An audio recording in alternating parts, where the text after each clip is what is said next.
जबकि पुलिस मुजरमाना गफलत का मुजाहरा करते हुए खामोश तमाशाई बनी बैठी है। SHO हनीफ सियाल को बार बार निशानदेही करने के बावजूद भी काम बंद ना हो सका। इससे साफ ज़ाहिर होता है SHO हनीफ सियाल की सरपरस्ती में चल रहा है। थाना गार्डन की हदूद में जुआ गुटखा मावा सरेआम चल रहा है। हाई कोर्ट के अहकामात हवा में उड़ा दिए गए। वाजिया अदालती अहकामात के बावजूद गुटखा मावा की फरोख्त खुलेआम जारी है।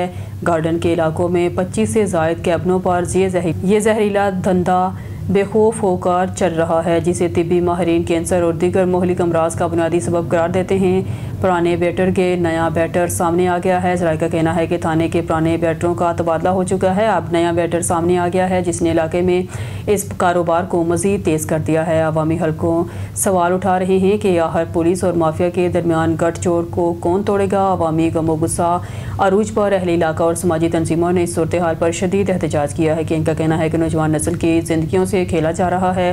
कानून नाफिज करने वाले इदारे तमाशाई बने हुए हैं। अवामी नुमाइंदों का मुतालबा है। अवामी नुमाइंदों और शहरियों ने IG सिंध गुलाम नबी मेमन से फौरी नोटिस लेने का मुतालबा किया है। इनका कहना है कि गुटखा मावा फरोशों और पुलिस के गठजोड़ को तोड़कर सख्त तरीन कार्रवाई की जाए ताकि नौजवान नस्ल को तबाही से बचाया जा सके।